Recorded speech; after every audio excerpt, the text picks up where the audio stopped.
is CNN Breaking News. Let's return to our top news story. The King of Thailand has died at the age of 88. King Bhumibol Adulyadej was one of the world's longest reigning monarchs. He ascended the throne 70 years ago, and he was widely revered by the Thai people, who are now grieving his passing. Let's go back to Will Ripley in Bangkok. He joins us now live. And Will, an entire nation is now in mourning for their king. Just describe the emotion that you've been seeing there. It is very, very strong emotion here, Christy, as if they lost somebody in their own family, because that is how the Thai people feel. They feel that their King Bhumibol is the soul of their nation and a man who they considered not only someone of their family, but somebody who even rose above the level of family member to almost a living God. There are people here, grown adults, who have been praying for a miracle with their full hearts, hoping that something would happen and that their king would pull through and that he could still live for another 10 or 20 or 30 years and continue to rule here. And as you see people standing in the crowd, it is a silent grief. This is not a dramatic wailing grief, but you can see in people's eyes just this sense of shock and loss and sadness, disbelief. They're watching. We're outside the hospital. There are thousands of people gathered directly next to the building where the king has been in hospital for the better part of 2 years, since October of 2014. It got so crowded there we had to move outside. Now this area, just in the last 30 minutes, has gotten more and more crowded. People have been asking, is the king still in the hospital? Is he going to be brought through these gates? People just want to be close to him if they can, one last time. And I've been chatting with one young woman here in India, and thank you so much for talking to me, because I know this is such a difficult evening for you. It's terrible. I must say, it's just a terrible night. I'm so sorry for your loss, and you and so many people in the crowd are just in grief. So we just want you to know that our hearts are with you. Tell me what your king means to you, what he meant to you. He's a father. He is like a father. I must say, he is really a father. He's not a living God. He's not a soul of nation. He's just a father to everybody.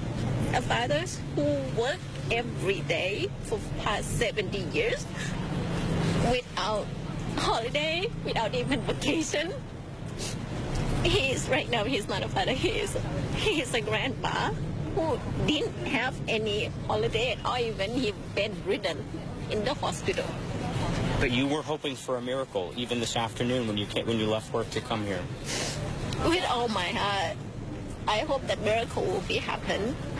I want to believe in miracle. Up until now, and I know that miracle is just only a fairy tale to the children. It's just a bedtime story. Miracle is not happened to him. But up until this moment, up until the king went away, a part of you believed that it might be possible for him to live even longer and be your king even longer. I still believe up until now that this is a lie. You don't want to believe? I don't want to believe. It's hard to believe.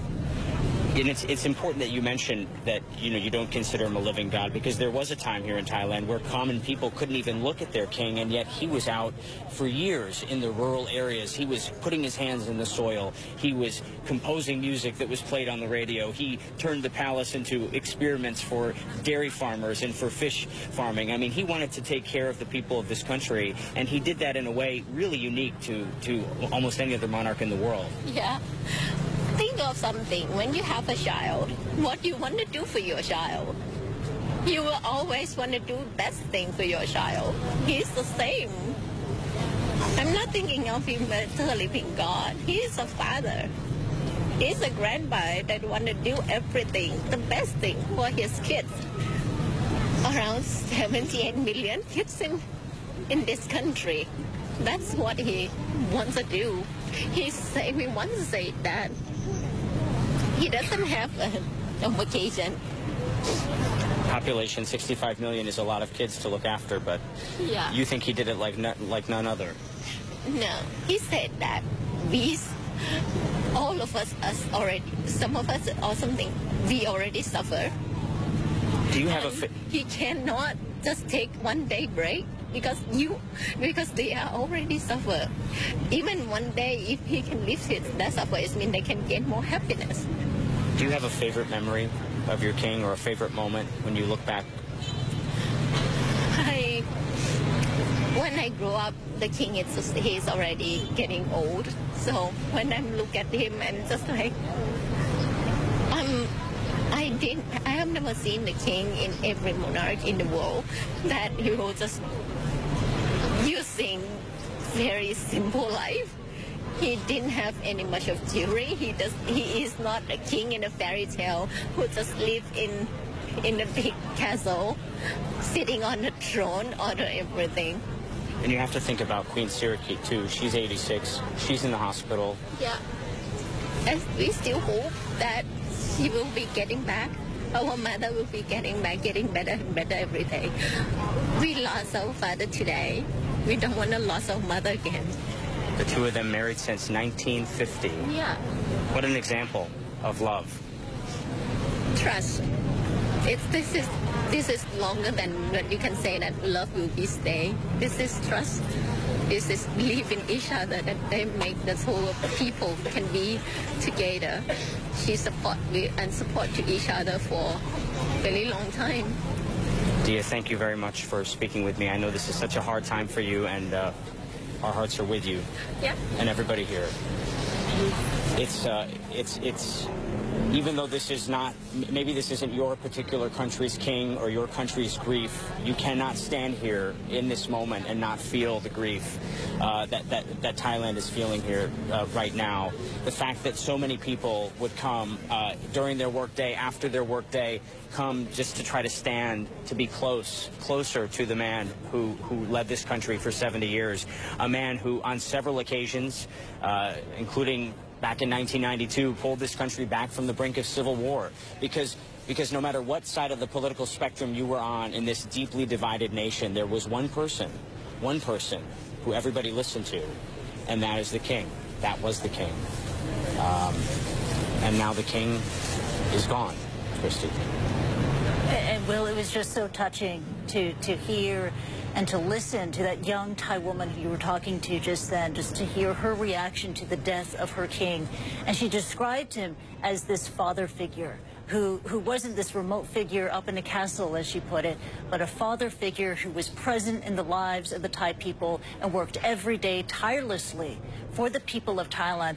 Is that why he was so popular? Because the king enjoyed such immense popularity. Was that the source of his popularity and the deep, deep love and affection for him there?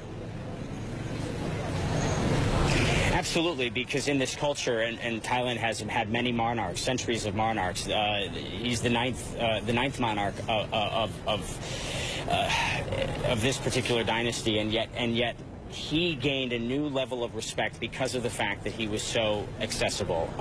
Every member of the Chakri dynasty was respected, but the ninth king of the Chakri dynasty really was one that stood out here, special to the people because of the fact that he allowed people to gaze on him. He interacted. He was interested in things that would make the people's lives better, providing them with educational opportunities, even if it was by radio.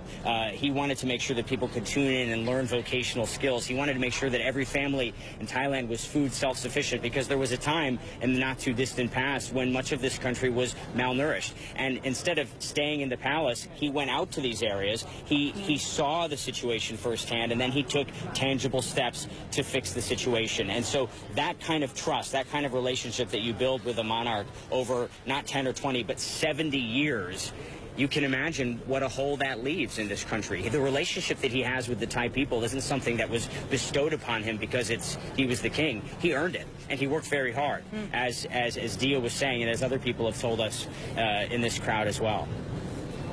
Yeah, he earned this relationship with the Thai people, and he also had this immense moral authority.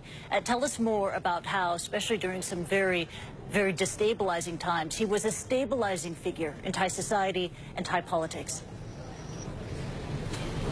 Well, here in Thailand, the king does rule according to Buddhist principle, and so you'll see over the coming days as this country mourns some of the Buddhist traditions. We saw those traditions today with chanting of the king's name, "Long live the king." They sang the king's song, and they were saying prayers for the king to recover.